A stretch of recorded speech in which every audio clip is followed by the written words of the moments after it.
duda de lo que vimos.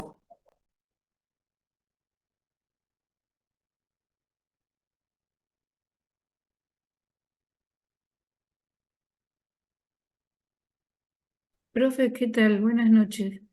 Bueno, Mira, extrasístoles ventriculares. Tenemos que poner si es paroxística o no, ¿no es cierto? no, paroxística no existe. Sí, las tetracítoles son ventriculares o supraventriculares, pueden ser Sí. monomorfas o polimorfas. Sí, pero lo único que tienen que poner ustedes es si hay extrasístoles ventriculares, si son aisladas, si están en un ritmo bigeminado, si están en duplas o en pareja, o si están en un ritmo trigeminado. Y más que nada eso, no hace falta que especifiquen la morfología, solamente que digan si son aisladas, si están en bigeminismo, si están en dupla, si están en taquicardia ventricular, ¿sí? Ah, perfecto. ¿Y eso paroxístico entonces será de otra cosa? ¿Me tengo que fijar? Y seguramente me estarás hablando ahí de taquicardia paroxística supraventricular, quizás, que eran las taquiarritmias supraventriculares. Claro, ¿cómo me doy cuenta cuando es paroxística? Tenemos que poner la palabra paroxística, ¿no? Si es Cuando es o no. una taquicardia paroxística supraventricular, sí, porque el diagnóstico lo da el mismo nombre también.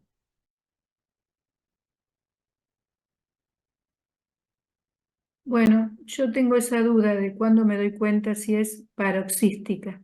Nada más que esa duda tengo. Paroxística habla de un episodio agudo. ¿Sí?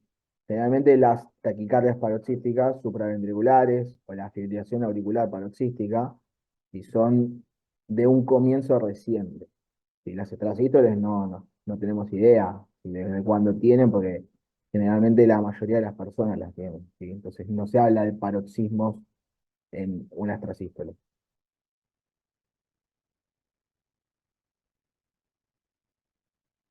Entonces hablamos nada más cuando tenemos la taquicardia paroxística supraventricular, era una taquicardia de QRS estrecho, ¿sí?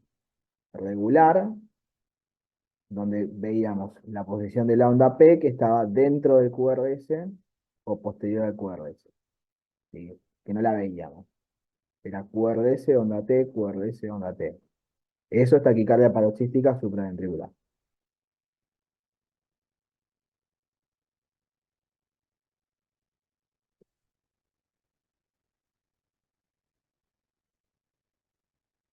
¿Se entendió ahí? Sí, Bien. ¿Alguna otra duda?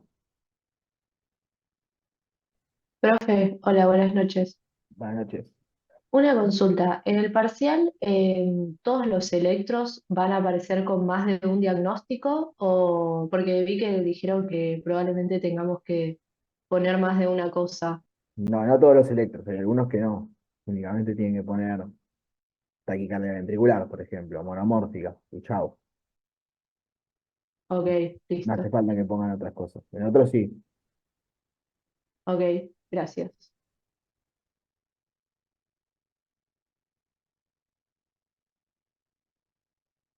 Bien. Bueno, les voy compartiendo pantalla, chicos. A ver si esta vez funciona de una.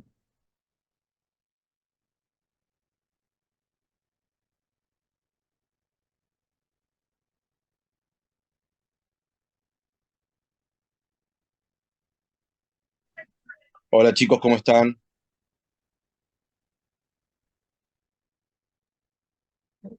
Ya, bueno. Ahí se ve pantalla completa.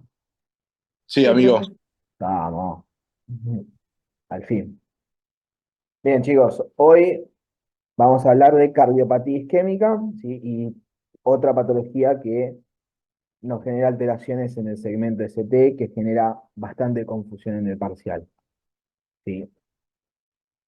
Entonces, para hablar de cardiopatía isquémica, sí tenemos que hablar en un principio de la circulación coronaria, ¿sí? Un repaso breve de lo que era anato de circulación coronaria. Sabemos que se dividen en dos ramas, la coronaria izquierda y la coronaria derecha. Bien, la coronaria izquierda tiene dos ramas principales, la descendente anterior, bien, la rama circunfleja, y lo que es la coronaria derecha tiene diferentes ramas, pero suele terminar en la descendente posterior, pero esto es dependiendo de la dominancia que tiene el paciente, ¿sí? Puede terminar siendo rama tanto de la coronaria derecha como rama de la circunfleja, si se acuerdan, ¿sí? Entonces, ¿para qué es importante recordar la circulación coronaria? Es importante saber qué es lo que irriga, bien, qué arterias son las que irrigan la parte anterior, qué arterias son las que irrigan la parte lateral, y qué partes son las que irrigan tanto el ventrículo derecho como la parte posterior, para así ver, dependiendo de la cara que tengamos afectada en un síndrome coronario agudo, sospechar qué arteria puede ser la culpable, ¿sí? De este síndrome coronario agudo que podemos llegar a tener. Bien, acuérdense que de todas estas arterias en la circulación coronaria, ¿cuál es la más frecuente que que se afecta en un síndrome coronario agudo? Descendente anterior.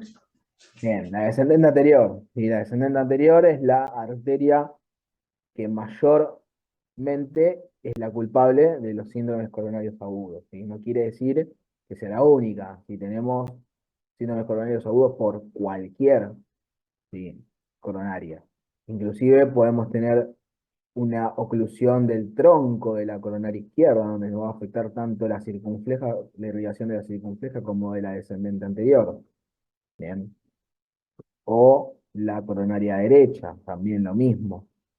Y vamos a tener afectación muy marcada del ventrículo derecho, o tenemos la cara posterior. Bien. Entonces, es importante para saber qué arteria está afectada, así nosotros al momento de hacer la revascularización por una angiografía, sabemos a cuál vamos a ir a buscar. Bien. Pero primero vamos a ver cuál es la definición de un infarto agudo de miocardio, ¿sí? La definición de un infarto agudo de miocardio tiene tres aristas. Generalmente tenemos que tener una clínica, tenemos que tener un electro y tenemos que tener unos biomarcadores.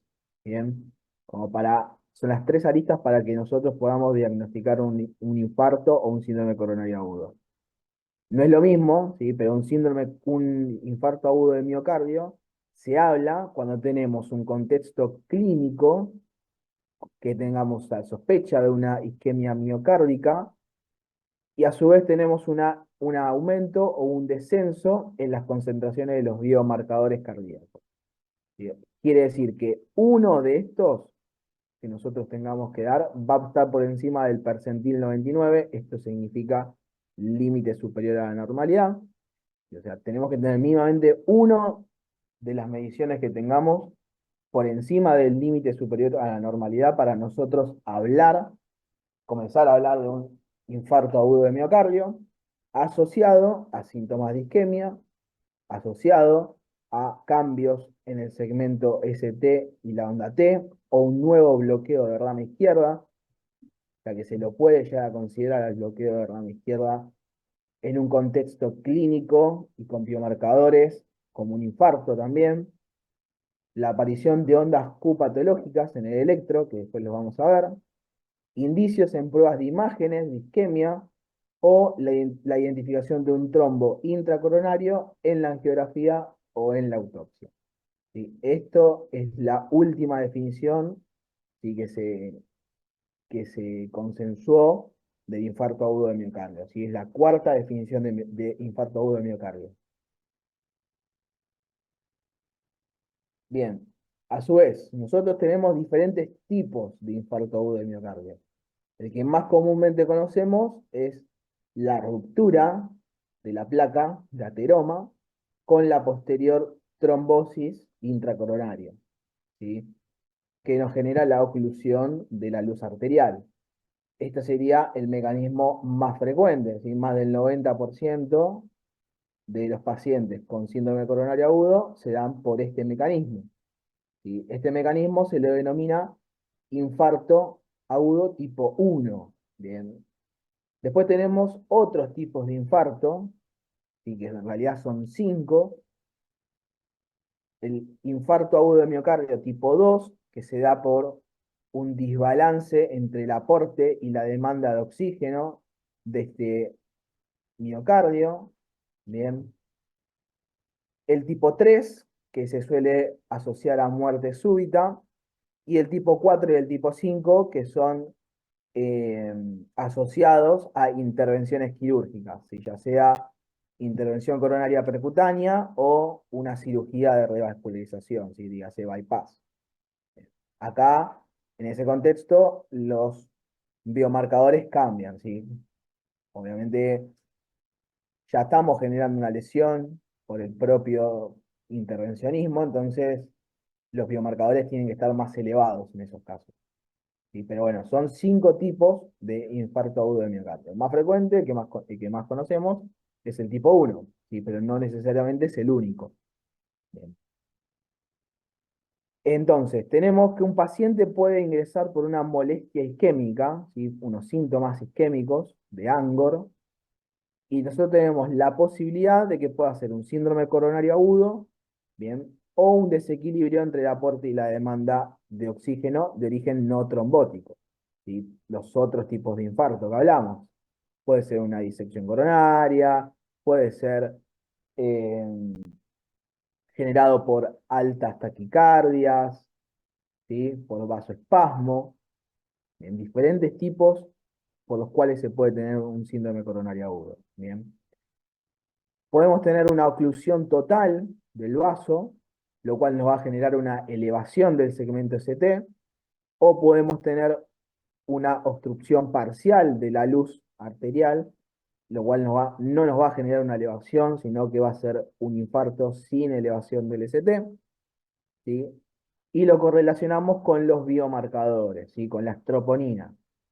Generalmente, si tenemos una elevación del ST, vamos a tener troponinas positivas, y es un infarto de miocardio con elevación del ST tipo 1, ¿sí? Ahora, podemos tener una obstrucción parcial, ¿sí? Y tener tanto biomarcadores positivos como negativos. Si tenemos biomarcadores positivos, estamos hablando de un infarto de miocardio sin elevación del ST, a diferencia de este, también tipo 1. Y si nos da negativo, es una angina inestable mediada por trombosis. ¿Sí? Ahora, en el contexto de un desequilibrio entre el aporte y la demanda de oxígeno, podemos tener que sea con troponinas positivas, y hablamos de un infarto de miocardio sin elevación del ST, tipo 2, generalmente, o si es negativo, una angina inestable relacionada con la demanda del oxígeno. Como ven, los síndromes coronarios agudos se clasifican en que están con elevación del ST, los que son sin elevación del ST, y la angina inestable. ¿Sí? La elevación y la no elevación sabemos que se diferencia a nivel electrocardiográfico, ¿bien? Y la angina inestable, lo que se diferencia del que tiene sin elevación del ST es que tiene biomarcadores negativos, ¿sí? Las troponinas en la angina inestable son negativas. Y conforme va evolucionando el cuadro, podemos tener ondas Q patológicas o no tenerlas, ¿sí? Dependiendo de cómo sea la evolución del paciente. ¿Se entendió esto? ¿Este cuadrito? Tenemos las 3 posibilidades, que sea con elevación, sin elevación del ST o la angina inestable. ¿Sí? El que está con elevación se diferencia del sin elevación por el segmento ST a nivel del electro, y la angina inestable no va a tener elevación del ST, claramente. Entonces, ¿cómo la diferenciamos del que tiene sin elevación del ST? Por los biomarcadores, ¿sí? Que van a ser negativos en este caso.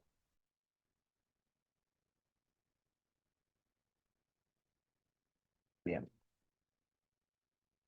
Vamos a la primera clase donde habíamos dicho que esto es sumamente importante, ¿sí? Tienen que aprenderse las caras.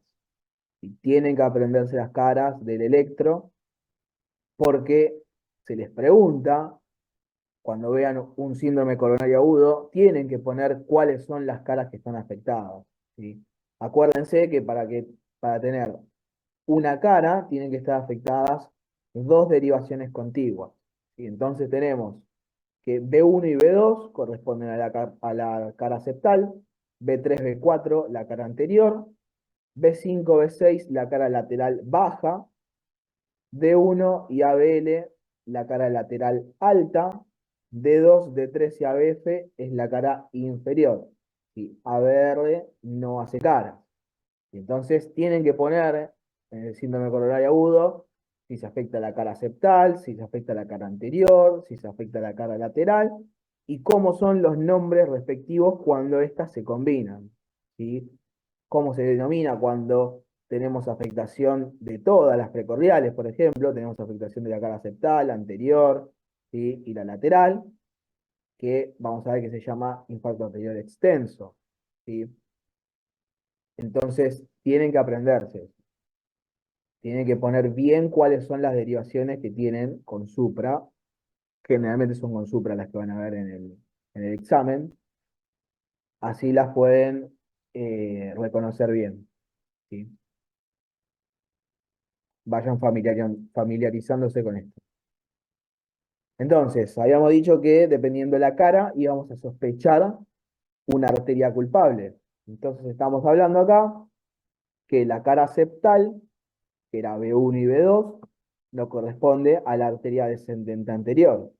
La cara anteroseptal, que va de B1, B2 a B4, y a veces a B6, en realidad sería de B1 a B4, ¿sí? El anteroseptal, porque corresponde a lo que es la cara septal y la anterior, el infarto anteroseptal. La arteria culpable es la descendente anterior. El anterior extenso es de B1 a B6, o sea, todas las precordiales, y a veces a BL y D1. Bien, acá también corresponde a la descendente anterior. Obviamente es en un terreno mucho más proximal que está afectado el anterior extenso. ¿Sí? Cuanto más proximal es la lesión, mayor territorio afecta. El anterior limitado puede ser D1 y ABL, B2 y B3, también la descendente anterior. La cara lateral, y el infarto de cara lateral corresponde a la arteria circunfleja, donde tenemos a D1 y ABL, B5 y B6, y con cambios especulados, ¿sí? En B1 y B2. ¿Sí? El de cara inferior, dependiendo qué se puede llegar a afectar, puede ser la coronaria derecha o la circunfleja, y va a ser por D2, D3, ABF. Y el inferolateral, vamos a tener afectada la cara inferior, igual que este, ¿sí? D2, D3 y ABF. D1, ABL, B5 y B6. ¿Sí? B5 y B6, lateral baja, D1 y ABL, la cara lateral alta. ¿Sí? Profe, cuando yo digo que el infarto es de cara posterior, ¿cuáles serían las derivaciones que estarían involucradas? Bien, cuando vean un infarto de cara posterior, van a ver, ¿sí? Un supradesnivel del ST, generalmente en la cara inferior, ¿sí? Y lo que van a ver es en las derivaciones septales, sobre todo, un infradesnivel del ST. ¿Sí? ¿Por qué? Porque lo estamos viendo completamente del otro lado, ¿sí? Es una imagen especular de lo que está sucediendo a nivel posterior. Si le hacemos las derivaciones posteriores al paciente y derechas, no vamos a fijar cuándo nos va a dar supra. Quédense con la idea de que cuando tienen un infarto, un síndrome coronario agudo, de cara inferior, siempre tienen que hacer las derivaciones derechas y las derivaciones posteriores, para descartar que no sea un infarto de ventrículo derecho o que no sea de cara posterior, ¿sí? De cara posterior siempre van a haber las derivaciones septales o anteriores también, con un infradesnivel del ST, ¿sí? Pero no es por una lesión propia de la cara septal, sino que estás viendo, ¿sí? Desde otro punto de vista la misma lesión que está sucediendo a nivel posterior, ¿sí? Si le haces las derivaciones posteriores, ahí te van a dar un supradesnivel del ST. Entonces yo miraría el inferior, la cara inferior, estaría con un supra ST, Y la ¿sí? cara septal estaría con infra-ST, Con ¿sí? nivel de ST. Lo mismo cuando hablamos de este infarto, que es el inferolateral, ¿sí? El inferolateral se puede agregar la cara posterior y se le agrega inferoposterolateral. Es el famoso infarto de la punta, ¿sí? Que lo suele tomar bastante el doctor, donde lo que van a ver es afectación de la cara inferior de 2 de 3 ABF, van a tener afectación de la cara lateral, ¿sí? Porque es inferoposterolateral, ¿sí? Entonces van a ver supra en cara inferior, supra en cara lateral, y cambios recíprocos o imágenes especuladas en B1, B2. ¿Sí? Lo mismo, van a ver infradesnivel del ST en B1, B2, y si le hacen las derivaciones posteriores tendrían el supra de cara posterior. ¿Se entendió? Sí, profe, gracias. Bien, es importante porque este lo suele tomar bastante, ¿sí? Siempre cae algún electro con un infarto de la punta. Bien, entonces, Perdón, profe. sí, ¿Fuimos ahí? Entonces, de 2, de 3 y ABF sería un supra-ST, de 1 AVL y B5, B6 también. Y ujú, ahí el infra solo estaría en B1 y B2. exactamente, sí, B1 y B2. Perfecto. Bien. Entonces, en el infarto hay un desbalance entre el aporte de oxígeno y la demanda o el consumo metabólico del músculo cardíaco.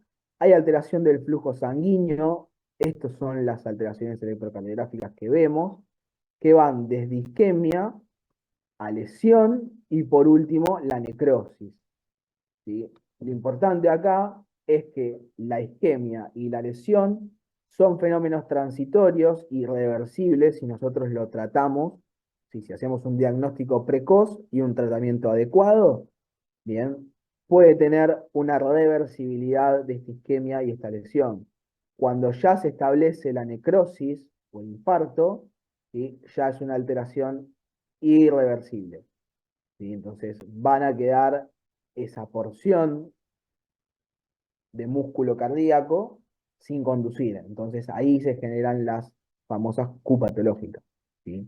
Donde hay una secuela de un infarto anterior. Entonces, vamos a ver la isquemia, donde podemos tener una onda T que es invertida, y habíamos hablado que estas ondas T, como ven, son simétricas, ¿sí? Las T isquémicas son simétricas. Podemos tener una onda T alta y picuda, como ven acá, ¿sí? Onda T alta y picuda. Esto estamos hablando de una isquemia. Una lesión, en la lesión podemos tener una elevación del segmento ST o una depresión del segmento ST. Y si este músculo se termina necrosando, vamos a tener ondas Q patológicas, ¿sí? Profundas. Ahora, ¿en qué cambia? ¿Sí? Que sea una depresión o una elevación del ST, generalmente en cómo afecta a el músculo cardíaco, ¿sí? Cuando tenemos una depresión del segmento ST, ¿sí? Vemos que el vector se está yendo, ¿sí? O sea, se va de la lesión y se habla de que es un infarto, ¿sí? Un síndrome coronario agudo de lesión subendocárdica, ¿sí? Nos afecta solamente la parte subendocárdica. En cambio, cuando tenemos una elevación del segmento ST, se habla de que es una lesión transmural, ¿sí? Nos afecta toda la pared ventricular, ¿sí? Esas serían las diferencias de por qué se generan o una elevación o una depresión, ¿sí? Dependiendo qué lesión está teniendo el músculo cardíaco, ¿sí? La isquemia, tenemos, Profe, Perdón, profe, sí, ¿puede repetir, por favor? sí, por favor, este de transmural y no transmural. ahora lo vamos a ver de vuelta, quédense tranquilos. Ahora lo vamos a ver de vuelta, y después vuelvo a mostrarle el dibujo este. En la isquemia es lo mismo, ¿sí? Se divide en isquemia subendocárdica e isquemia subepicárdica, ¿sí? Acá lo que sucede es que este vector nos genera ondas T positivas y picudas, ¿bien? En cambio, en la lesión subepicárdica nos genera las ondas T negativas, ¿sí? Ondas T negativas. Y como dije antes, la lesión, vamos a tener una lesión subendocárdica, ¿sí? La lesión subendocárdica se genera porque los vectores se dirigen al área de la lesión y se registra el vector que se aleja del electrodo, ¿sí? Si se acuerdan, cada vez que teníamos un dipolo, allá por fisio, ¿se acuerdan que cuando ven que ese vector se acerca a un electrodo, la onda va a ser positiva? Si el vector se aleja del electrodo, va a tender a ser negativo. Entonces, como esta lesión ve alejarse del electrodo, nos genera una depresión del segmento ST. ¿Sí? En cambio, en una lesión subepicárdica tenemos una afectación transmural, ¿sí? De toda la pared ventricular, bien, y se acerca al electrodo, por lo tanto tenemos un supradesnivel del ST, ¿sí? Con elevaciones positivas. Y volvemos al dibujito, ¿sí? La depresión del segmento ST nos habla de una lesión subendocárdica, como dijimos, subendocárdica.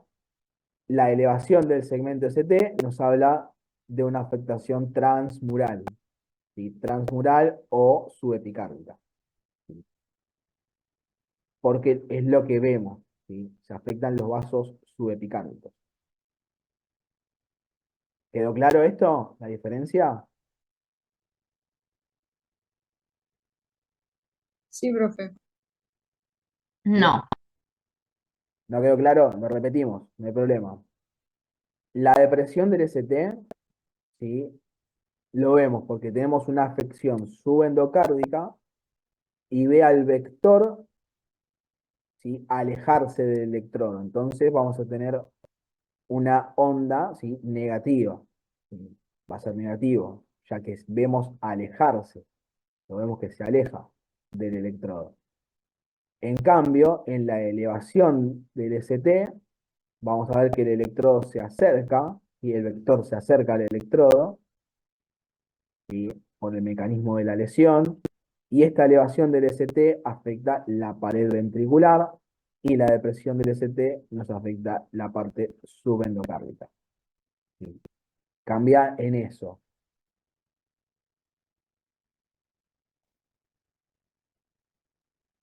Claro, Entonces, porque no atravesó todavía todo el músculo. Sigue estando en el endocardio adentro y entonces es depresión ST. Cuando atraviesa todo y llega hasta el epicardio, es elevación ST. Llegó hasta el Claro, final. ¿Estoy bien? acuérdense que las arterias, ¿sí? Coronarias tienen los vasos intramurales, ¿sí? Tienen los vasos intramurales en los cuales salen de las ramas de las arterias subepicárdicas, ¿sí? Entonces, cuando nosotros tenemos una afección de una arteria subepicárdica, nos va a afectar toda la pared ventricular, ¿sí? Porque las ramas intramurales salen de estas ramas de acá, ¿sí? Si se acuerdan, el endocardio no se nutre por estas arterias, ¿sí? ¿Cómo se nutría el endocardio? por el sangre que está en la cámara.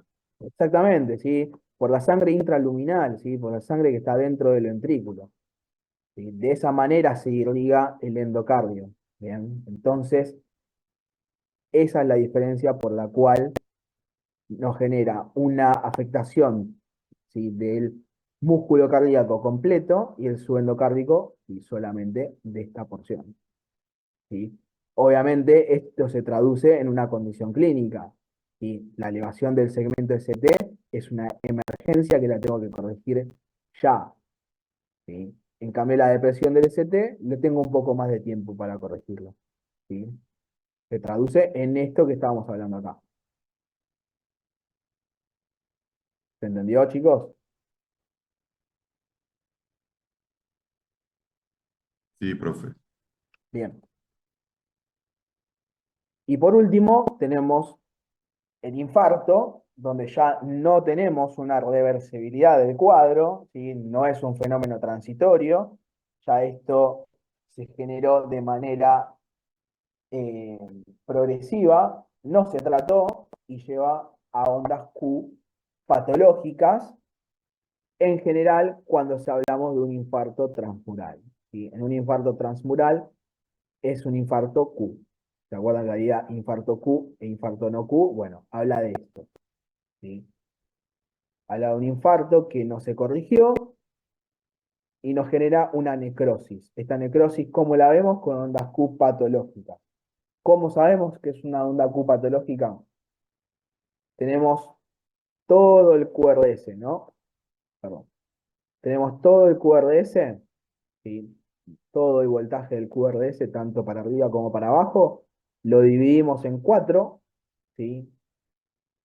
Cuando lo dividimos en 4, si el 25% de la onda R pertenece a la onda Q, ¿sí? Ahí estamos hablando de que es una onda Q patológica, ¿sí? Entonces, repasando, en la isquemia subendocárdica vamos a tener ondas T positivas y picudas en un principio, que posteriormente se van a una lesión subendocárdica con una depresión del segmento ST. ¿Sí? La isquemia subepicárdica, vamos a tener las ondas T negativas, simétricas, ¿sí? Son simétricas. En la lesión tenemos una elevación del segmento ST y si esto se perpetúa en el tiempo, vamos a tener ondas Q patológicas, ¿sí? Acá dice 1/3 de la altura del QRS, pero esto es donde depende de donde lo lean, ¿sí? Hay algunos que hablan de 1/3 del QRS y hay otros que hablan de 1/4 o un 25%, ¿sí? De ese QRS. Profe, perdón, pero en esta onda Q, cuando es patológica, ¿no hay S después?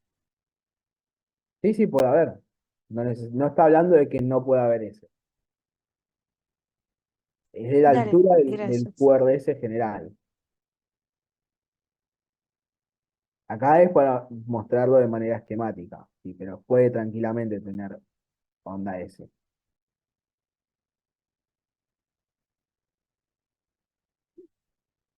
Bien, entonces hablamos de que el infarto de miocardio no es una elevación del ST y nada más, o no es una depresión del ST y nada más, sino que es un fenómeno dinámico que va cambiando conforme vaya evolucionando y no se vaya tratando. Entonces, dependiendo del momento en el cual yo le hago el electro al paciente, puedo encontrar un tipo de cambio u otro, ¿sí?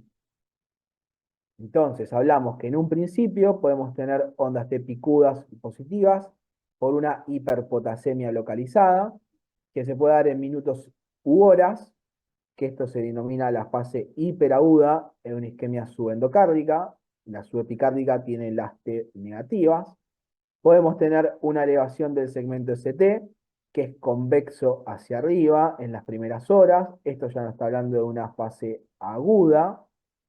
Y si se perpetúa, podemos tener las ondas Q patológicas, que son anchas y profundas, ¿sí? Anchas quiere decir mayores a 0,04 segundos, profundas más de un 25% de la altura de R, en las primeras horas o días, ¿sí?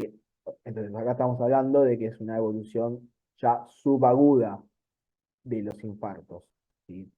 Luego el segmento ST se vuelve isoeléctrico en los primeros días y semanas, y este músculo que nunca se reperfundió y que quedó necrótico, persisten las ondas Q, ¿sí?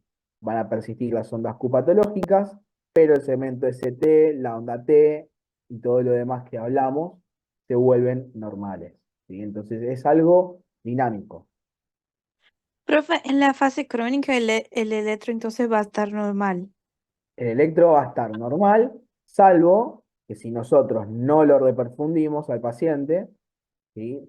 Puede llegar a tener las Q patológicas de un infarto anterior que tuvo. O sea, de Que ahí este, ya es como necrosis de un infarto antiguo. la necrosis, ese músculo esa porción del miocardio no va a conducir y eso se va a traducir en las Q patológicas, ¿sí? Dale, gracias. Bien, entonces, con todo lo que vimos hasta acá de síndrome coronario agudo, ¿qué me pueden decir que ven en este electro?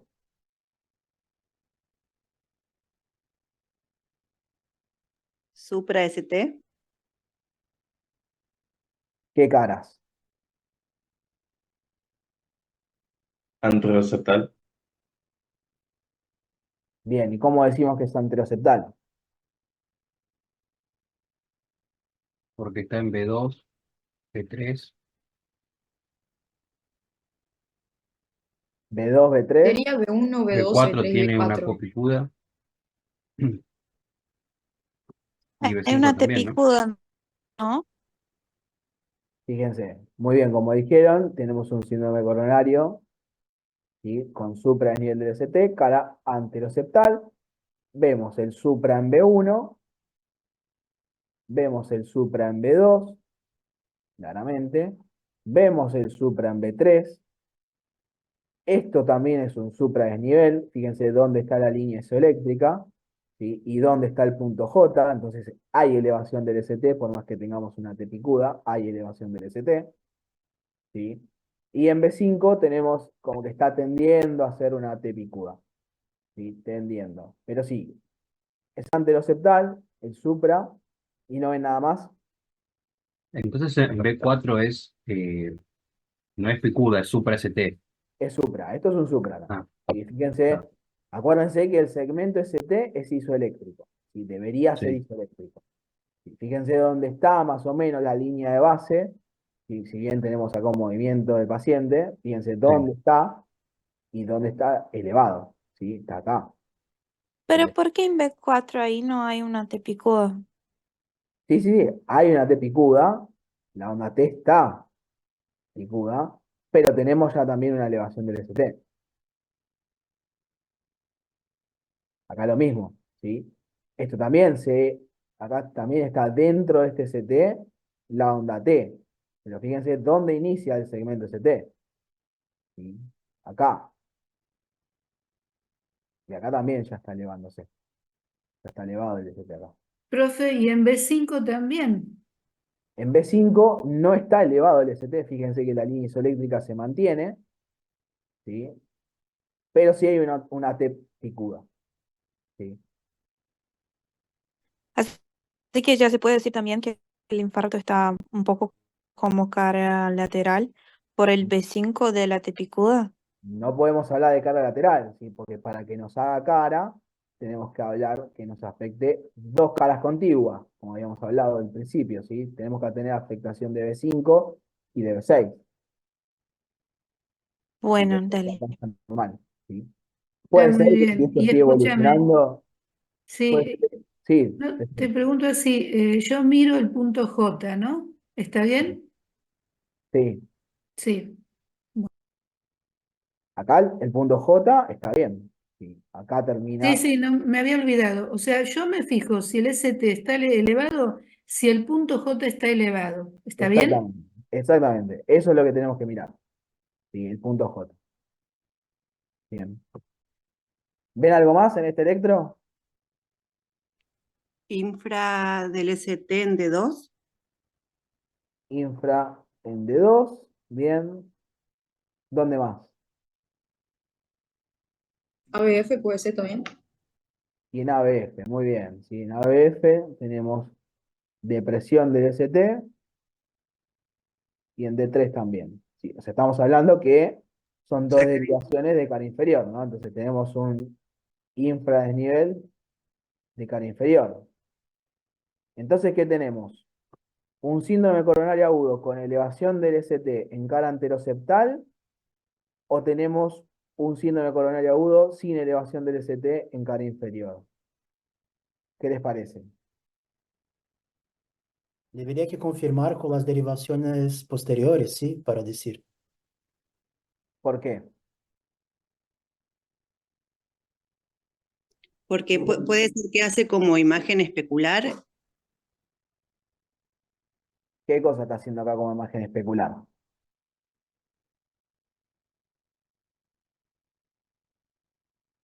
B1 y B2 puede ser que esté haciendo imágenes especular. Entonces tenemos que hacer las derivaciones posteriores. Bueno, quédense con esa idea, ¿sí? ¿Hay una imagen especular? Sí, pero la imagen especular acá es de 2 y ABF, ¿sí?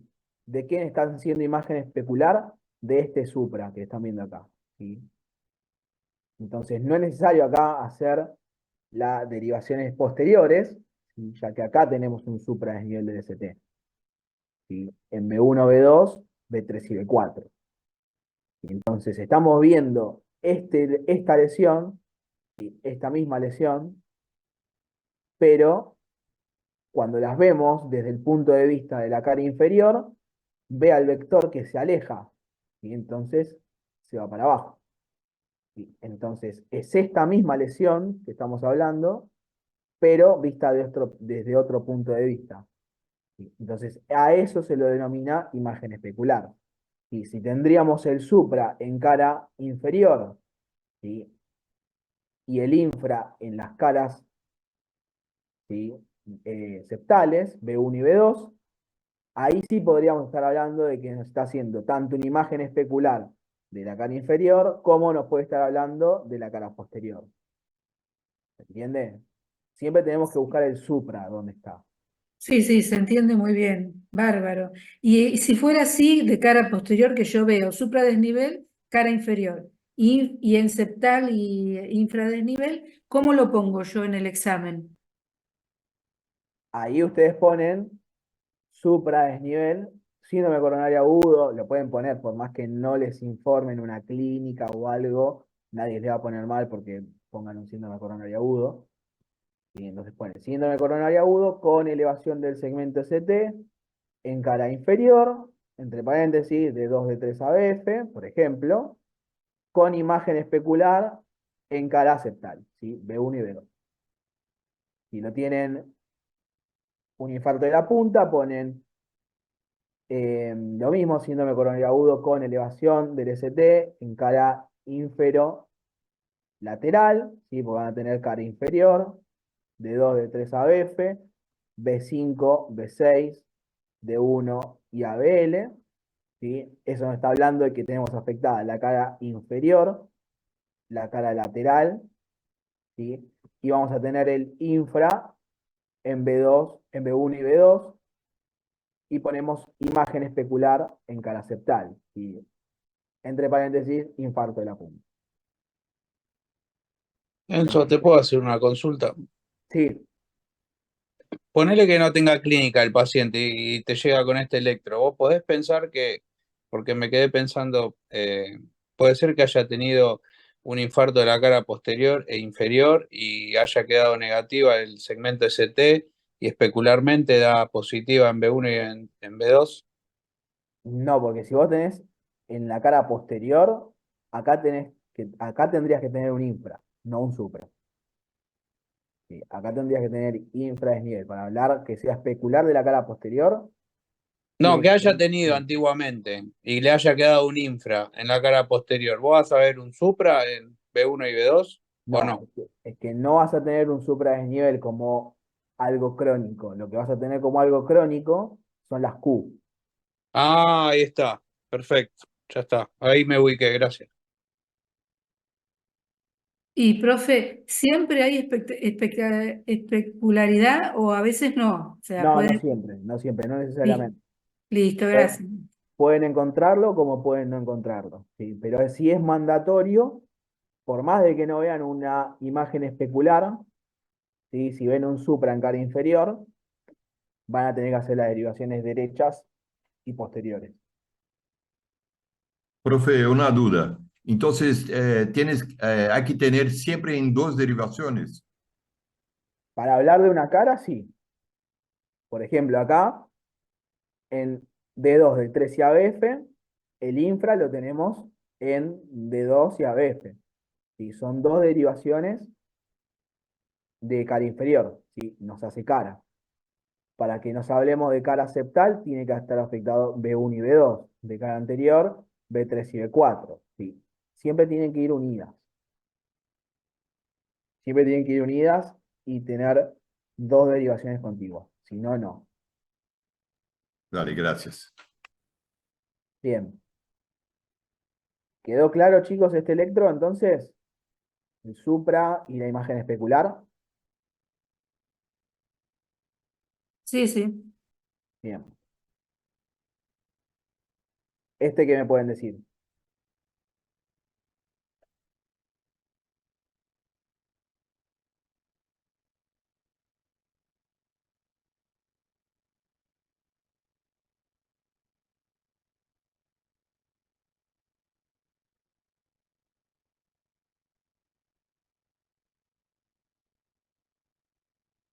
Mira, profe, hay un supra desnivel en D1, D3 y ABF seguro.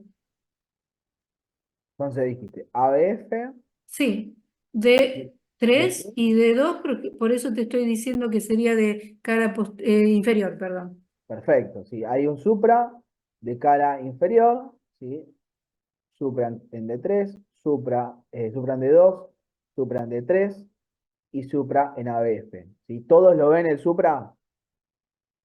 Sí, Sí. profe, y yo veo también fibrilación auricular, ¿no? El electro es regular, ¿sí? El electro es regular y fíjense que acá tiene onda P, acá tiene onda P, acá tiene onda P, acá tiene onda P, y no es una FA. Es porque se movió el paciente, eso, ¿no? Sí, No, sí, probable. puede ser que se mueva la línea de base, si ven cómo oscila acá, ¿sí? Eso porque tiene una línea de base malísima. ¿Sí? Acá lo Sí, mismo. como en D1 yo, todo eso es porque el Acá. paciente se movió. Estos son movimientos del paciente, mala colocación de los electrodos, es bastante común que vean estos patrones, ¿sí? Pero por más que vean que acá, ¿sí? Esto no lo van a tener en los electrodos de ustedes, ¿sí? Se van a ver bien. Pero en los de la realidad sí van a tener estas oscilaciones, pero fíjense que acá tiene la morfología de la onda P. Acá también, y por más que esté con esa línea de base que se mueve, acá hace la formita de la onda P. ¿Sí? Claro, eso también te quería preguntar, profe, ya que lo mencionaste. Los infartos se van a ver, los infartos, mira yo, los electros en el examen, ¿se van a ver así claritos como este, digamos? Sí, sí, se ven claros, se ven claros. Ah, ok, ok, no, tenía esa duda, ¿eh? Sí, se ven claros. Bien, ¿qué más me pueden decir de este electro?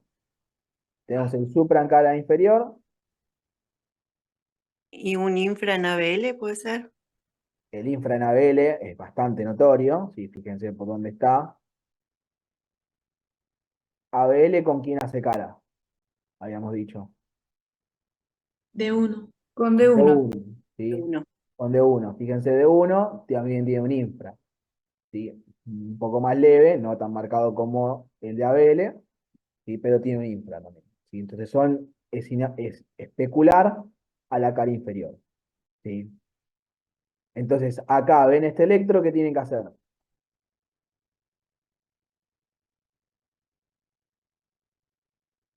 Porque acá no tengo imagen especular en B1 y B2, ¿sí? Derivaciones posteriores. Derivaciones posteriores y derechas siempre, ¿sí? Siempre las tienen que hacer. Tengan o no tengan imagen especular en cara septal, ¿sí? Las tienen que hacer igual, ¿sí? Tienen que ir a buscarlo, ¿sí? Porque no se pueden comer un infarto del ventrículo derecho, ¿sí? Bien, y yo les añado algo en este electro, fíjense, esta onda Q, ¿sí? Fíjense esta onda Q, fíjense esta onda Q, fíjense esta onda Q, ¿sí? Acá es más de la mitad de lo que es el QRS, ¿sí? Supera el cuarto, ¿sí? Acá también. Entonces, ¿sería Estas un son, infarto previo? ¿eso qué quiere decir? El paciente tuvo anteriormente un infarto de cara inferior, por lo que se ve, ¿sí? Que hace cara, tuvo un infarto de cara inferior y ahora nuevamente lo está teniendo en este momento, ¿sí? En Enzo, B3, perdona, profe, te quiero.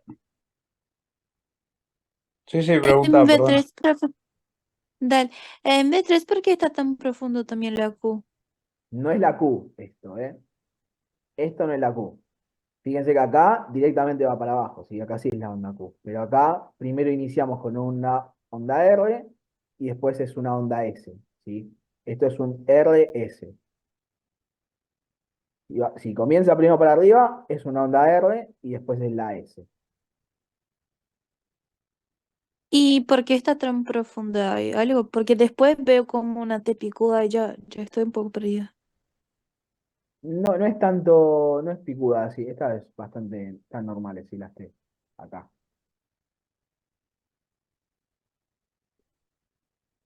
Sí, puede Perdón, ser que ¿están anormales o normal? no tiene una progresión de las ondas R de lo mejor que se puede hablar. ¿Sí? Fíjense que acá ya debería ser en B4 ya tendría que ser un poco más positivo que negativo, e igualmente tiende todavía a tener eh, quizás prácticamente isoeléctrico, sería. Y cuando ya debería ser un poco más positivo. Pero bueno, eso no importa. Sí. ¿Y de la T picuda también en No, B3? acá no es una tepicuda esto, ¿sí? No, esta no es una tepicuda, ¿eh?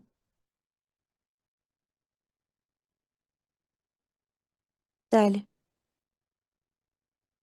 Lo que sí quiero que vean es el supra en cara inferior, ¿sí? La cara especular en cara lateral y que vean cómo tienen acá unas Q patológicas, ¿sí? Estos son las Q patológicas, ¿sí? Claramente, tremendamente patológicas. Profe, perdón, tengo una consulta. En el parcial puedes tener un electro de pericarditis porque estaba leyendo, o sea, estaba estudiando pericarditis y había notado que el profe dijo que no hay electro, o sea, no podemos diagnosticar pericarditis en el electro, pero hay características como el ST guirnalda y no sé si se puede tener electros de pericarditis o Ahora si pongo taponamiento es la cardíaco. otra patología que vemos hoy, ¿sí? Vamos a Ah, ver ok. hepatitis isquémica y pericarditis. ¿Sí? Así ven bien las diferencias entre una pericarditis y un síndrome coronario agudo en el electro, así no se los confunden cuando hagan el examen. Una pregunta, ¿la onda Q patológica se ve en cualquier derivación? La Q patológica la vas a tener dependiendo de dónde tuviste el infarto. En este caso fue cara inferior, pero lo pudo haber tenido en cara septal o en cara anterior, sí, donde sea. Ah, ok, gracias. Bien, ¿se entendió este electro? ¿Y cómo lo tienen que ir leyendo? Sí, profe. Bien. Este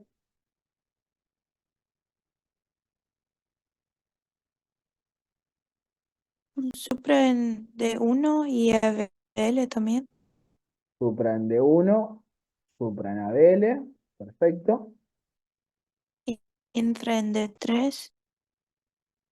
Infra en D3 y en ABL, ¿no? Lo mismo, ¿sí? Acá Sí, sí. tenemos el supra acá, que hace imagen especular en cara inferior.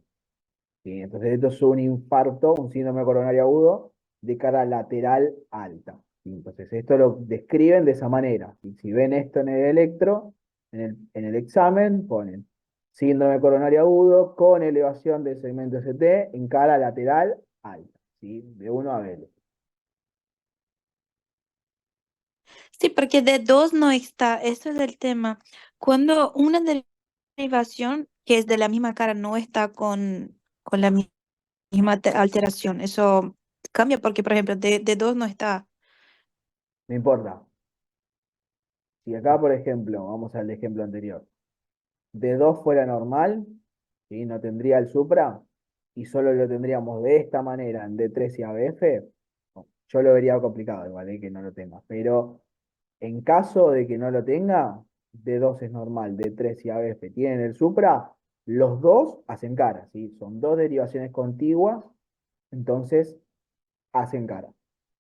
¿Sí? Por más que D2 esté normal, ¿sí? Necesitamos dos derivaciones. Entonces haga lo mismo. Acá también te hace cara, ¿sí? Pero es imagen especular de lo que estamos viendo acá. ¿sí? Sí, pero eso solo sirve para la cara inferior en este caso, Sí, para la cara inferior. porque es la única que hay tres. Es la única que tiene tres derivaciones. Todas las demás tienen dos. Pero no entendí por qué no sería entonces un infarto de cara inferior. Como de cara anterior. No, inferior, porque sería AVF y D3. Exacto. Pero esto es un infra, ¿sí? Que es especulado a lo que estamos viendo acá, a este supra. Ah, sí, sí, sí, ver, a ver. Por eso. Es lo mismo que pasó acá. ¿Sí? Este infra, ¿sí? El de ABL y el de D1, es especular a lo que estamos viendo en cara inferior, ¿sí? Con este supra. Y lo mismo con el anterior que vimos acá. ¿Sí? Tenemos el infra de D3, de D2, el infra de ABF, que es especular de todo lo que vimos acá, de todo este supra.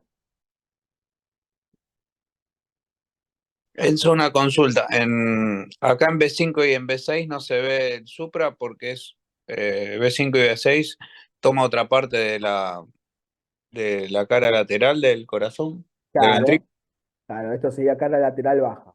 Sí, baja. podría estar afectado, pero no, en este caso no, solo la cara lateral alta. Está bien, perfecto. Profe, entonces, ¿cómo tendríamos que poner en el examen? Acá tienen que poner síndrome coronario agudo con elevación del segmento ST en cara lateral alta, ¿sí? De 1 a BL. Y si quieren poner con imagen especular en cara inferior de 3 a BF, se puede agregar, ¿sí? Pero con que pongan el supra, está bien. Si Listo, ponemos que gracias. el supra en las derivaciones, ¿no? En D1 y ABL, y no ponemos de cara lateral alta, está mal, ¿no? Y la cara tienen que poner la cara, ¿sí? Porque si no, no como que no estarían poniendo en práctica el conocimiento de reconocer las caras. Está bien.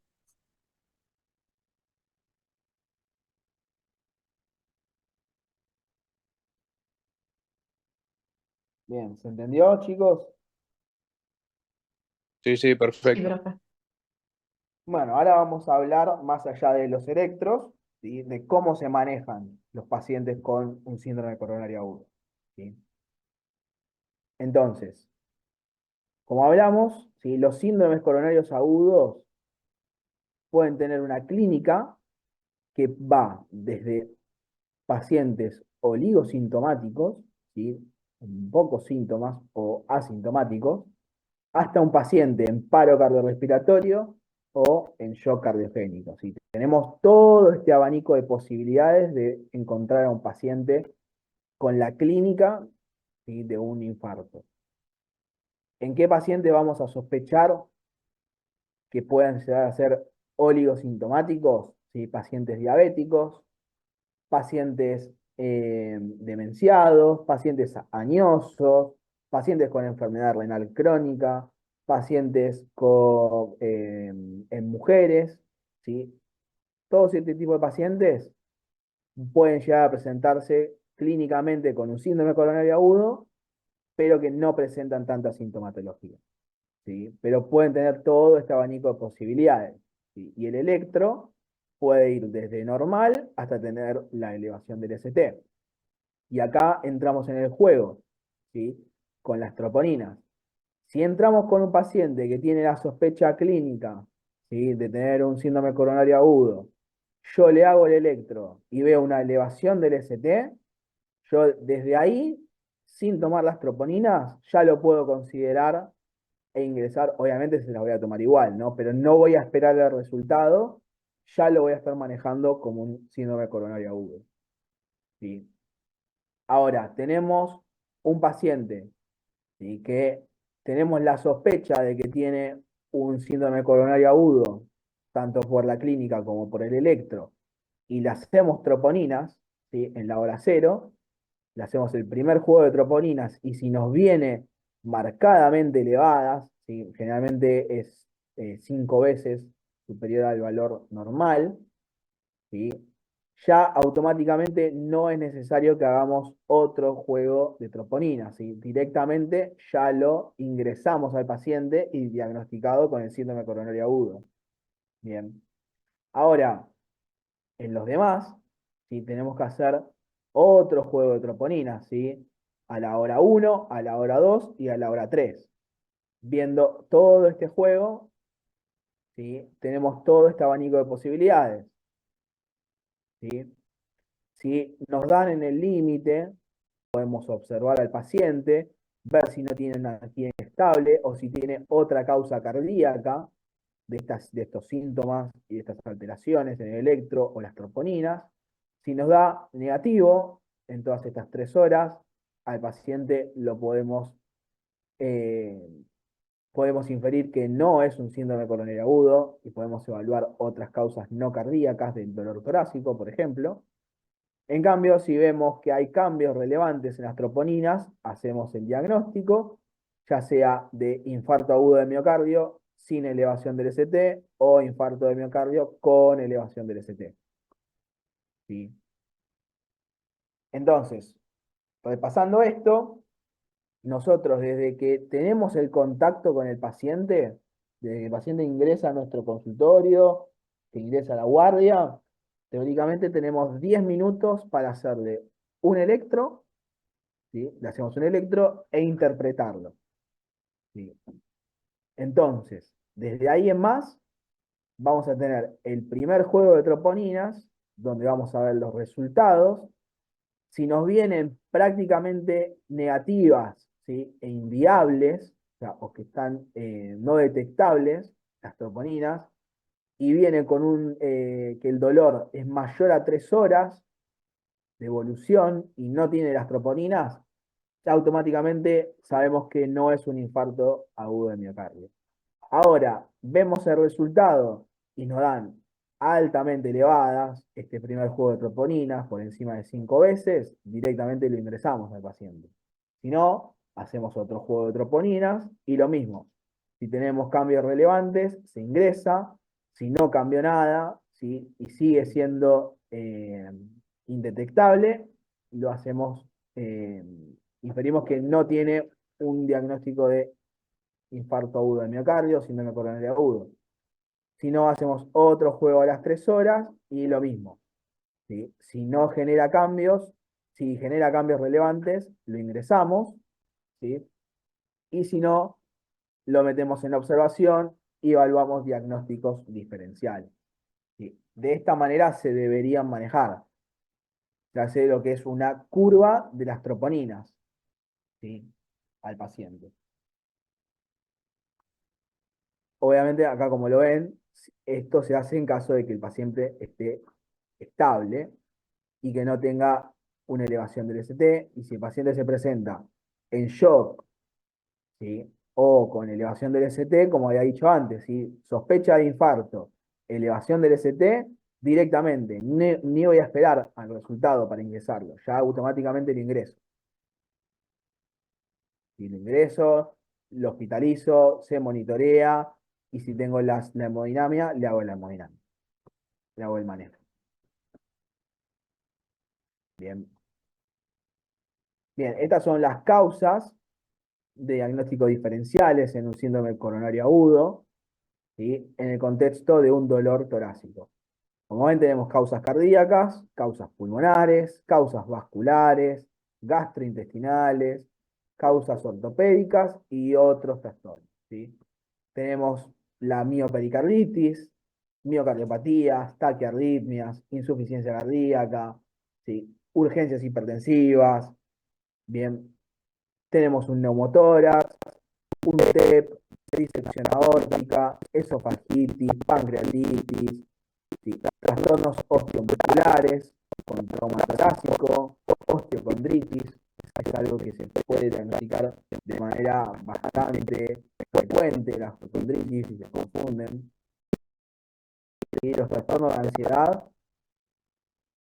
primero, para evaluar la posibilidad de que sea ese dolor por un trastorno de ansiedad, tenemos que descartar que no tenga estas posibilidades, ¿sí? Primero descartar lo orgánico y luego ir a lo mental, ¿sí? Entonces, todas estas causas son para evaluar frente a un paciente con dolor torácico. ¿Sí? Bien, una vez que nosotros diagnosticamos al paciente con un síndrome coronario agudo, en caso de que no tenga elevación del segmento ST, se realiza este score, ¿sí? Este score se llama score de Grace. A ver si les escribo en el chat, si ven cómo se escribe bien. Grace, donde nos evalúan la escala de Philip-Kimball, ¿sí? Esta escala de Philip-Kimball va desde el 1 hasta el 4, que nos evalúa tanto la presentación clínica del paciente, el número 1, quiere decir un síndrome coronario agudo, sin signos de insuficiencia cardíaca, el 2, con signos de insuficiencia cardíaca, pero sin edema agudo del pulmón, el 3 es con edema agudo del pulmón, y el 4 es en un paciente con un shock cardiogénico. ¿Sí?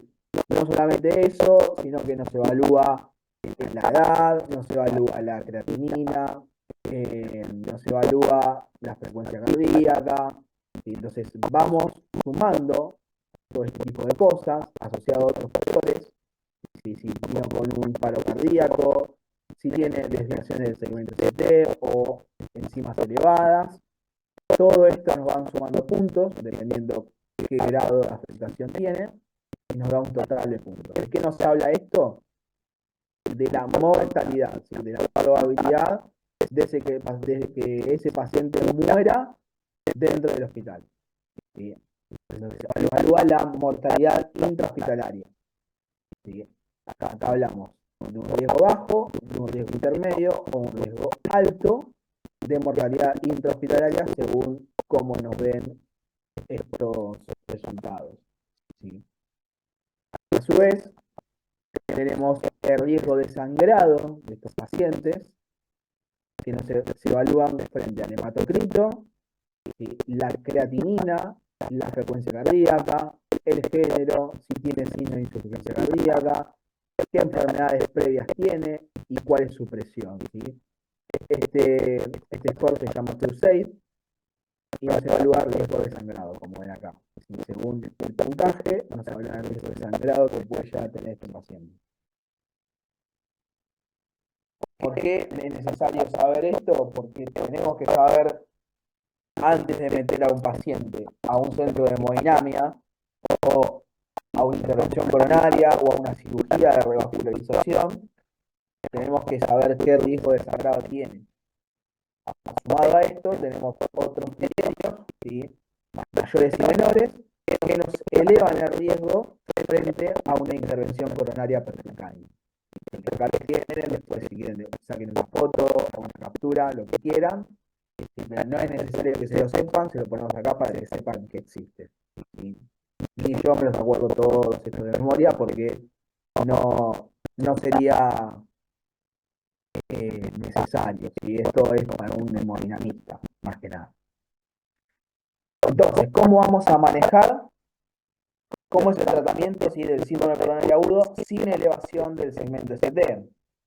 Tenemos medidas generales, el oxígeno, beta bloqueantes, nitratos, tratamiento hipolipemiante, analgesia y la antiagregación plaquetaria.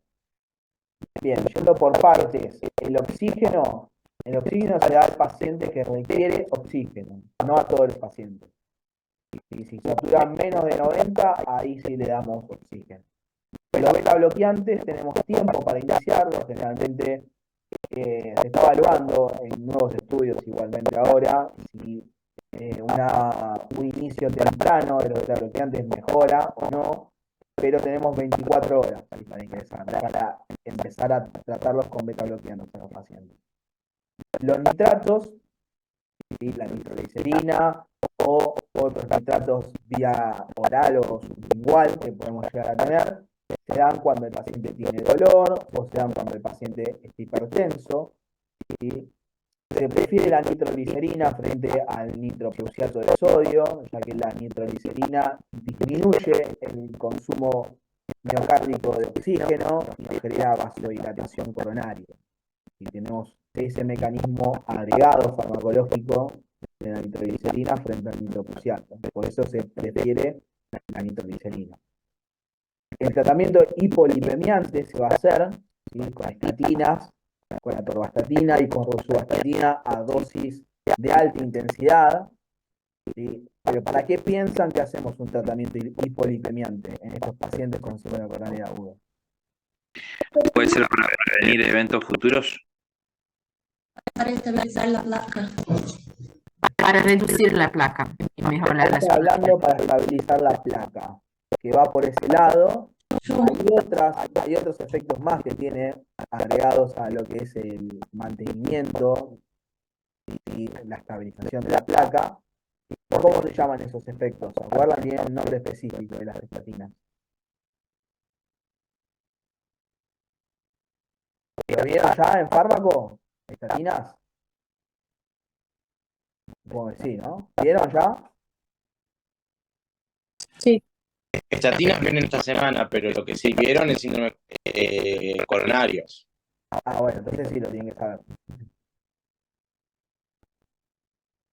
Esto se llama los efectos pleiotrópicos, ¿sí?, de las estatinas.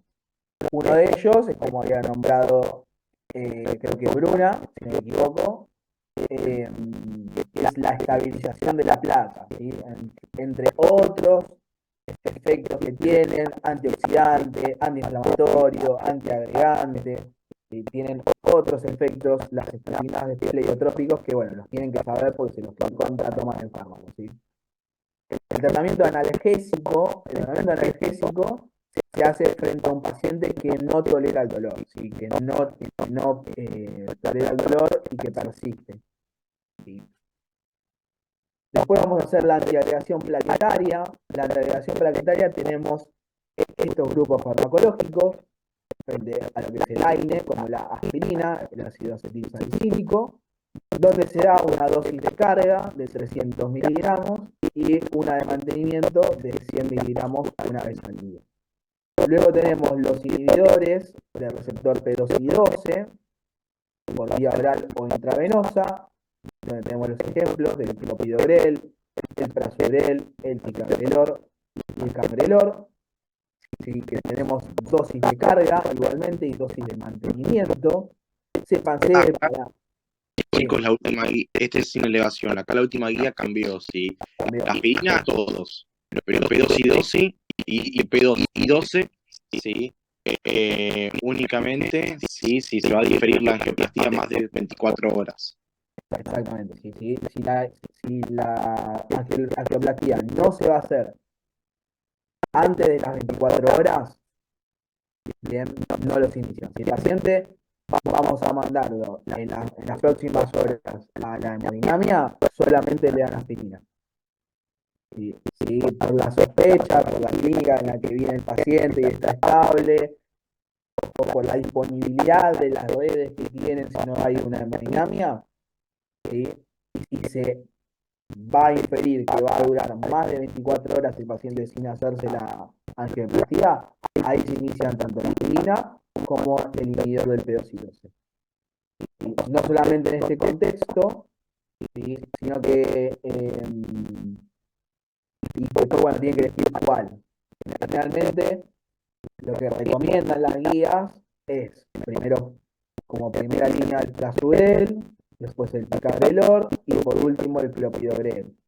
Aunque el clopidogrel se prefiere en pacientes que tengan alto riesgo de sangrado, ¿sí?, ya que es el menos potente, en pacientes añosos o en el contexto de trombólisis, ¿sí? Para trombolizar a un paciente, ahí sí se prefiere lo que es el clopidogrel. ¿Sí? Obviamente ahí en la trombólisis solamente si estamos frente a un síndrome coronario agudo con elevación. Si no, no. Bien. Acá tenemos las recomendaciones, ¿sí?, pero más o menos es lo que dijimos hasta ahora, ¿sí? Anticoagulantes. Los anticoagulantes, lo único que tienen que saber, chicos, en un síndrome coronario agudo sin elevación con del segmento ST, si se va a hacer la hemodinamia antes de las 24 horas, se puede utilizar la heparina no fraccionada, si no, generalmente se utiliza lo que es la heparina de bajo peso molecular.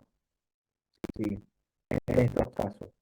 Siempre se recomiendan en un principio la heparina bajo peso, si va a durar menos de 24 horas, la heparina no fraccionada. La heparina no fraccionada se utiliza en el procedimiento de la hemodinamia. Bien. Entonces, ¿cómo lo vamos a manejar con un tratamiento de un síndrome coronario agudo sin elevación del segmento ST? Vamos a ver cómo se presenta el paciente. Si el paciente se presenta con angina y tiene cambios del segmento ST persistentes luego de tener un tratamiento inicial, o si el infranivel del segmento ST está asociado a hipotensión, si tiene insuficiencia cardíaca asociada a la isquemia, o tiene arritmias complejas, o si tiene un paro cardiorrespiratorio, ya estos pacientes, por más que sea sin elevación del ST, necesita una intervención inmediata. Y si tenemos hemodinamia, inmediatamente lo mandamos al paciente a hacerse la angioplastia.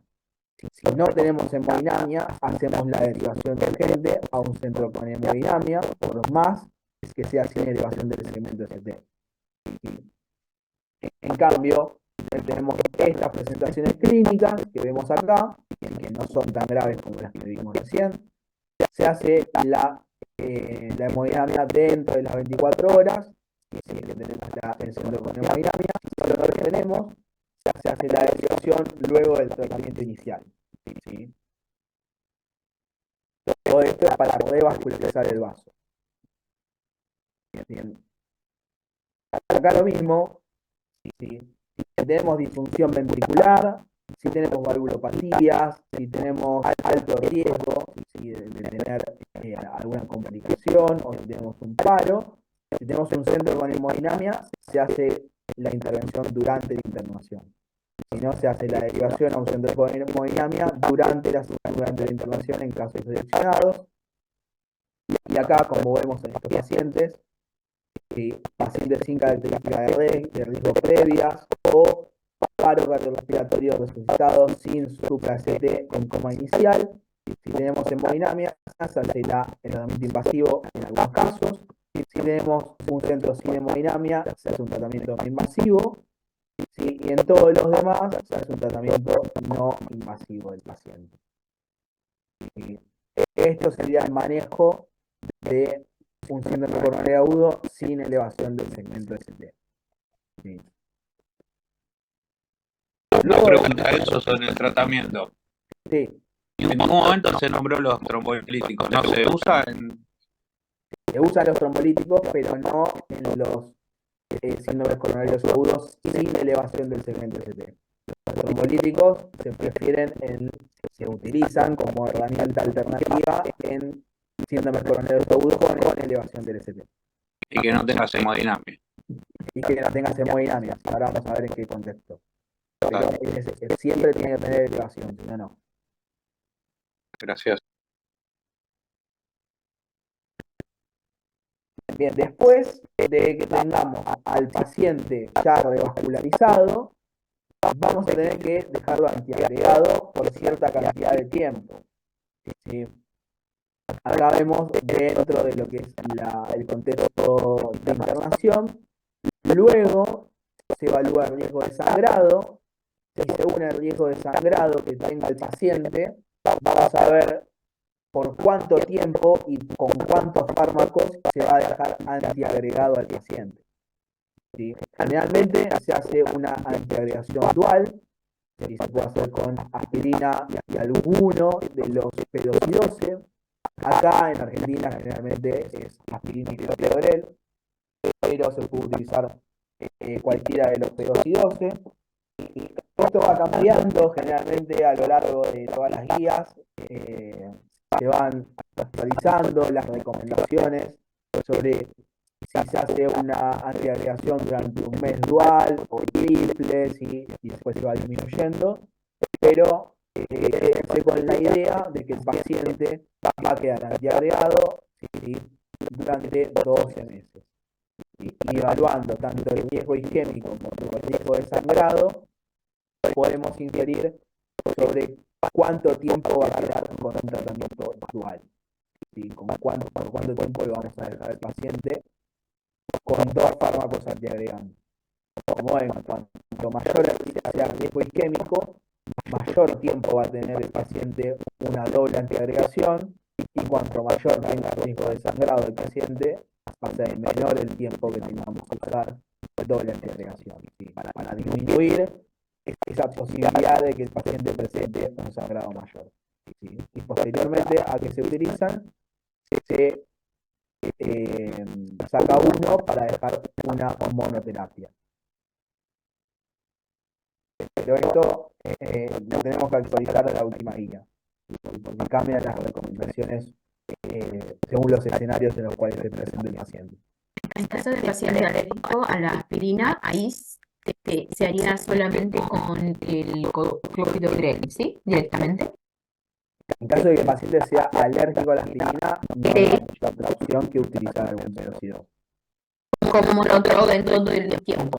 Monodroga, y podés evaluar si el paciente tiene alguna otra comorbilidad, como fibrilación auricular o lo que sea, se puede agregar también el tratamiento anticoagulante, aparte del antiagregante. Y por eso ya hablando del antecedente del paciente.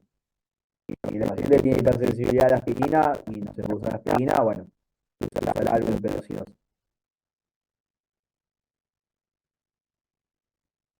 Bien. ¿Quedó claro? Síndrome de coronario agudo sin elevación. Sí. Bien. Vamos con el del síndrome coronario agudo con elevación del ST.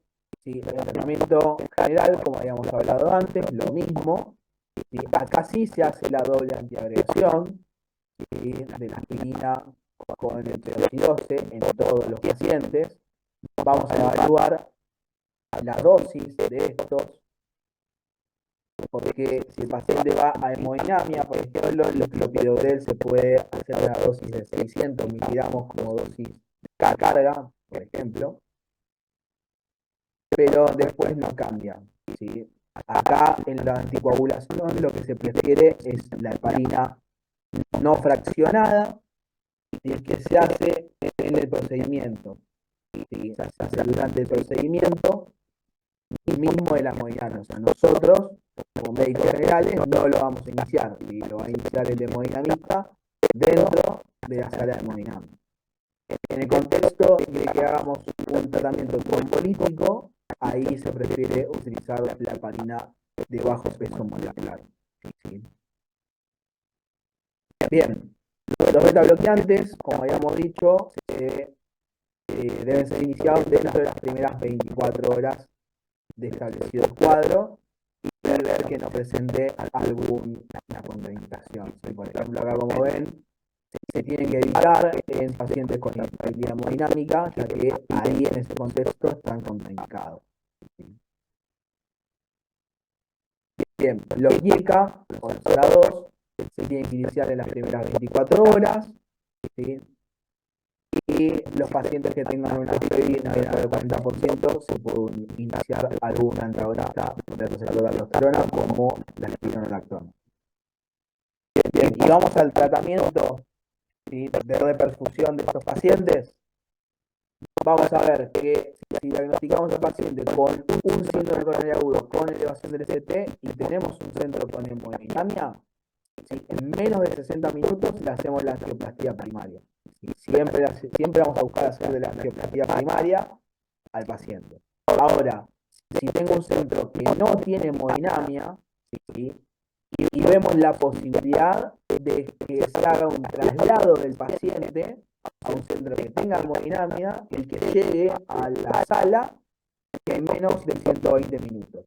¿Sí? Esto sería lo ideal. Bien. Si tenemos esa posibilidad, se hace el traslado y el paciente se hace la angioplastía primaria. Ahora, si yo estoy en un hospital que queda lejos del centro de hemodinamia y que infiero yo que el traslado hasta que llegue el paciente a la sala de hemodinamia y todo va a ser mayor a 120 minutos, lo que hacemos ahí es lo que se refiere al tratamiento fibrinolítico. Siempre teniendo en cuenta que no tenga ninguna contraindicación absoluta de los trombolíticos, como vieron en la ERA 1 de terapéutica. ¿Sí? Una vez que iniciamos el tratamiento fibrinolítico, tenemos que evaluar que ese tratamiento haya sido exitoso. ¿Cómo nosotros podemos reconocer que ese tratamiento trombolítico fue exitoso? Si el nivel del ACT disminuyó un 50%, si el dolor que tuvo el paciente disminuyó también en un 50%, y si las enzimas, si los biomarcadores, sobre todo la CPK, se le elevó. ¿Sí? En ese contexto, ahí podemos inferir que el tratamiento trombolítico fue exitoso. ¿Sí? Ahora, nosotros hacemos el tratamiento fibrinolítico y tenemos un paciente que tiene un IAM de alto riesgo, ¿sí? Un Kilikimbal 2, o sea que ya tiene signo de insuficiencia cardíaca, que tiene compromiso del ventrículo derecho o que es hipotenso y o taquicárdico, se hace un tratamiento fármaco-invasivo, que quiere decir, luego de la fibrinólisis tenemos aproximadamente 24 horas para mandar al paciente a la sala de hemodinamia y que se haga la angioplastia. Bien. Ahora, hicimos la fibrinólisis, vamos a evaluar si fue exitosa o no, como les dije recién. Si fue exitosa, se hace tratamiento médico y ya está revascularizado el paciente. Ahora, si no fue exitosa, si ninguno de los parámetros que dije se cumplió, se hace una angioplastía de rescate. Y se manda al paciente, se lo deriva nuevamente a un centro con hemodinamia para que sea revascularizado mediante angioplastía, ¿sí? Bien, acá vemos lo mismo, ¿sí? Si tenemos la probabilidad de hacer la angioplastía antes de 120 minutos, de no ser así, se hace la fibrinólisis, se hace el traslado sistemático a un centro de complejidad. Si la trombólisis fue exitosa, se hace el tratamiento fármaco-invasivo, y si no, se hace la angioplastía de rescate, al igual que vimos antes. Entonces, repasando, ¿sí? Vemos al paciente que tiene los síntomas, ¿sí? Activa el sistema de emergencias, ¿sí? Y hasta que llega el paciente al hospital y se hace el diagnóstico, vamos a evaluar cuánto tiempo tiene para hacerse la intervención coronaria percutánea. Si es menor a 120 minutos, se hace la angioplastía primaria. Si no, se hace la fibrinólisis y después vemos la reperfusión. Bien. Ahora, si tenemos un centro con hemodinamia, hacemos directamente la angioplastía primaria. ¿Sí? Tengan en cuenta que igualmente estos números generalmente no suelen cumplirse, ¿sí? De tener, por más que se tenga un centro con hemodinamia bastante cercano, muchas veces no se cumplen estos números. Y de que el paciente antes de las 2 horas esté en la sala de hemodinamia.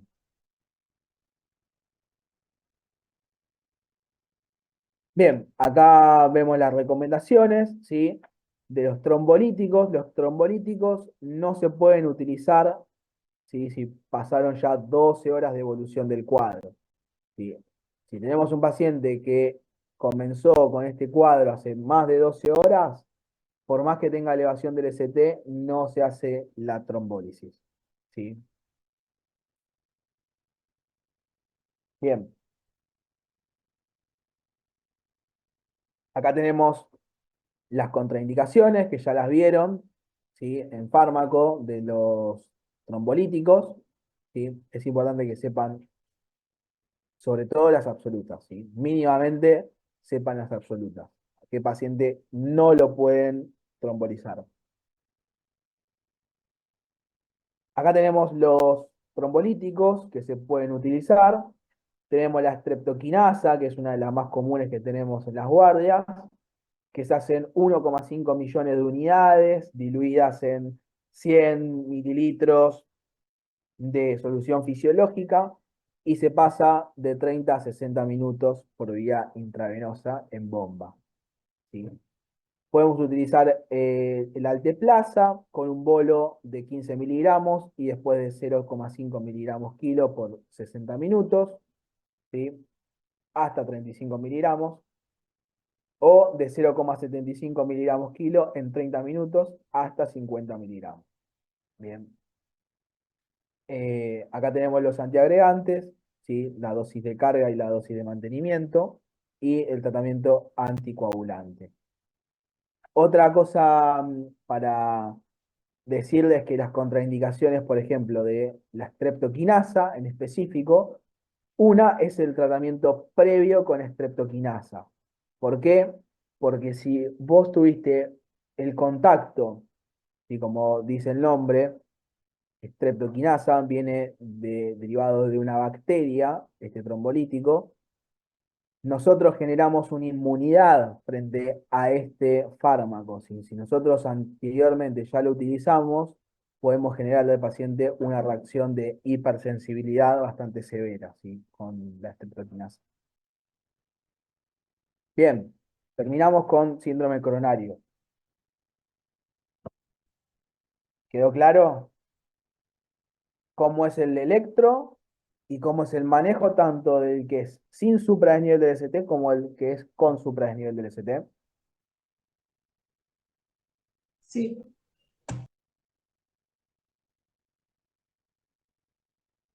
Bueno, por el silencio asumo que sí se Disculpe, entiende. yo Sí, quería consultar algo. A mí no me termina de quedar muy claro esto de las imágenes especulares. O sea, yo veo un electro, tanto a las derivaciones, ahí veo algunos que tienen supra-ST y otros que tienen infra-ST. Ahí sí. yo asumiría que los que tienen supra-ST son los que tienen el síndrome coronario y el infra-ST sería por especular. Generalmente sí. Ah. Sí, sí, sí. Y siempre son, para tales derivaciones, tienen tales otras derivaciones que son las especulares. Claro, exactamente. ¿Sí? Si vos tenés supra en cara anterior, ¿sí? Anteroseptal, tu especular seguramente va a ser cara inferior. ¿Sí? Si vos tenés supra en cara inferior, puedes tener imagen especular tanto en cara anterior como también en las caras laterales, por ejemplo. Ah, perfecto. Gracias, esa era mi duda. No, no, de nada. Bien.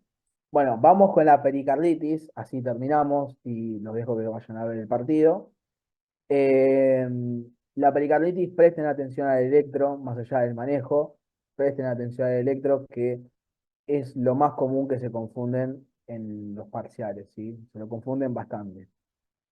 Entonces, es una de las causas más frecuentes de alteraciones en la repolarización. ¿Cómo se van a ver en el electro?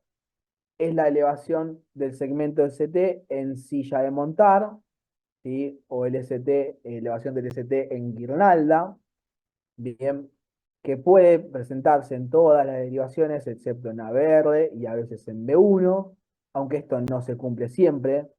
Desde ya les digo que no siempre se cumple el tener el supra en todas las derivaciones, bien, y las ondas T también están por encima de la línea de base.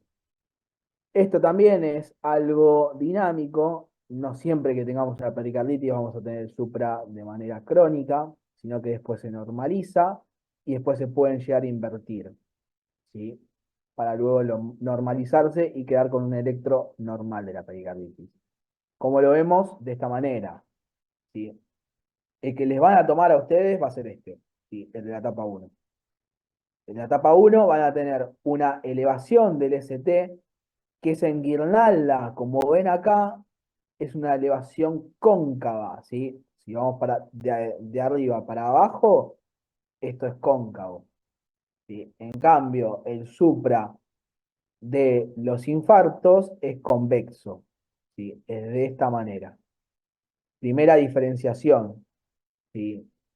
Segunda, van a tener una depresión del intervalo PR, ¿sí? Ven acá la onda P y van a ver el PR como se tironea para abajo, ¿sí? Van a tener estas dos cosas para hacer el diagnóstico de la pericarditis, ¿sí? Si esto va siguiendo en el tiempo, se normaliza el ST y se puede tener el intervalo PR, luego se hace una T profunda y luego se hace el electro normal, ¿sí? Este es un ejemplo típico, ¿sí? Como ven, el supra de nivel del ST no es igual al que teníamos en los pacientes que les mostré con un infarto de miocardio, ¿sí? Con un síndrome coronario agudo. Fíjense cómo tienen esta elevación en guirnalda, ¿sí? Fíjense cómo es cóncavo, bien cóncavo, y aparte cómo tienen tironeado hacia abajo el segmento PR, ¿sí? Entonces, esto es un electro típico de una pericarditis, ¿sí? Por más que acá no se cumpla, ¿ven? Que lo tengan en todas las derivaciones, ¿sí? Acá no se cumple, acá en B2 no se cumple, en B1 no se podía cumplir, pero como ven, fíjense en la morfología del segmento ST, cómo es, y si tiene o no tironeado, si tiene una depresión del segmento PR. ¿Sí? Esas dos cosas nos hacen el diagnóstico de una pericarditis, ¿sí? Esto es un electro típico, ¿sí? ¿Llegan a darse cuenta de una diferenciación con el de cardiopatía isquémica? Sí, profe. Parece que hubiera una hipertrofia de ventrículo izquierdo, ¿no? Y acá no se puede llegar a evaluar bien porque los cuadraditos es imposible contarlos hasta donde llega, pero podría llegar a ser, sí. La diferencia en ABR, puede ¿Cómo? ser que en la diferencia que tiene en ABR, o sea, en ABR en la patología isquémica no mostraba nada. Acá está lo mismo pero invertido, en la pericarditis, puede Sí, ser. acá en este caso se ve de esta forma, pero fíjate que, como habíamos dicho antes, ¿sí? Puede tener la derivación, las alteraciones en el ST en todas las derivaciones, excepto en ABR, ¿sí? Y a veces en B1. Así que tranquilamente ABR lo pueden ver normal, ¿sí? Sin ninguna alteración. No sé. Pero acá se ve, por ejemplo, está Acá bien. se ve, ¿sí? Acá se ve, por ejemplo, cómo tiene esa alteración, ¿sí? Al revés, Mm. en este caso. Acá lo tienen el otro ejemplo, ¿sí? Fíjense, acá en D1 se ve muy bien cómo tienen la elevación del ST y cómo tironea hacia abajo el segmento PR, ¿sí? Fíjense acá cómo tienen la elevación del ST de esa manera, ¿sí? En guirnalda, bien, y cómo tironea para abajo acá, en segmento PR, como lo ven, ¿sí? Acá también en Abele, ¿sí? Supra en guirnalda, cóncavo hacia arriba, con la depresión del segmento PR. A lo mismo, ¿sí? Fíjense de esa manera, ¿sí? De esta forma van a poder diferenciarlo del síndrome coronario agudo, si no se los van a confundir, chicos, ¿sí? Fíjense en estas diferencias, porque si no van a caer en el error de confundir la pericarditis con el síndrome coronario agudo, ¿sí? Ahora después que termine de darles el manejo, les muestro nuevamente un electro, así ven bien la diferencia. ¿Y cómo vamos a tratar estos pacientes con pericarditis? Primero lo vamos a estratificar, cuál es el riesgo según cómo se presente el paciente. Vamos a tener algunos criterios de internación, ¿sí? Pero el tratamiento en un principio se basa en AINES. ¿Sí? Se basa en AINES, se hace ácido acetil salicílico a dosis antiinflamatorias, bien, no antiagregantes, sería 2 a 4 gramos día. Se puede utilizar ibuprofeno de 1000 a 3200 miligramos día, alguna indometacina, 75 a 150 miligramos día. Bien, y se pueden dar de manera prolongada hasta la desaparición de la sintomatología y la normalización de la PCR o la BCG o de ambas, ¿sí? Después, en ausencia de contraindicaciones o indicaciones específicas, la colchicina debe considerarse como tratamiento de primera línea asociado al AINE en la pericarditis aguda y recurrente. ¿Sí? ¿A qué dosis? Inicialmente 2 miligramos día, ¿sí? Y después 1 miligramo día en 2 tomas y luego 0,5 miligramos día. ¿Sí? Más o menos tratamiento de 3 a 6 meses. Entonces tenemos los AINES, la colchicina y también se pueden llegar a utilizar en la pericarditis los corticoides. ¿Sí? Se recomiendan dosis bajas, prednisona 1 a 1,5 miligramos por kilo durante un mes. ¿Sí? Generalmente así se maneja, ¿sí? AINES, colchicina y corticoides. Esos son los fármacos que se pueden utilizar en la pericarditis. ¿Sí? Bien, no vamos a llegar a tiempo para hacer el repaso de las taquiarritmias, lo vamos a ver todo en el repaso de la semana que viene, ¿sí? Lo que sí le quiero mostrar de vuelta es el electro del infarto. Profe, perdón, Sí, pero próxima clase, el lunes es la última clase que solo repaso, ¿no? el lunes solo repaso, sí. Gracias.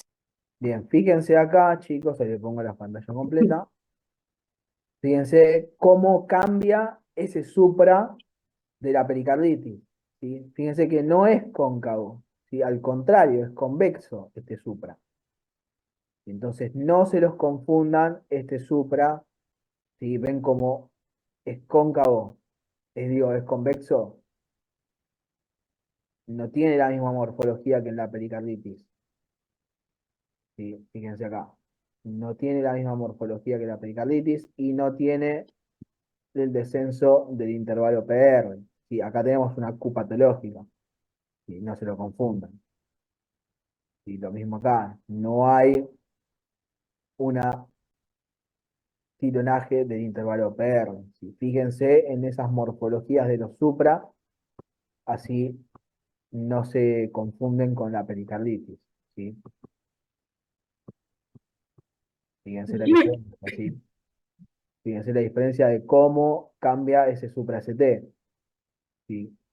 Cómo cambia ese supra y cómo tiene tironeado el segmento PR. ¿Sí? Lo mismo.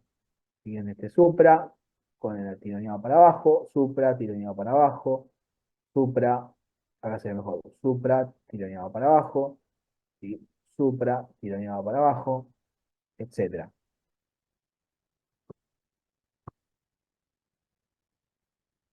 Bien, chicos, con esto terminamos. ¿Sí? La semana que viene vamos a hacer un repaso de todo. Vamos a ver desde lo que vimos la primera clase y hasta esta última que vimos hoy. Así que vénganse con todo leído, con dudas, si es que tienen alguna, y la vamos a ir hablando, ¿sí? A su vez, más allá de eso, vamos a tener algunos electros que van un poquito más allá, que son cosas que no vimos, pero para que las tengan, para que sepan que existen, no porque se las vayan a tomar en el examen, ¿sí? Gracias por la clase. No, por Muchas nada. gracias, profe. Hasta luego. Gracias, buenas noches. Gracias, profe. Nos vemos, buenas noches, chicos. Gracias, profe.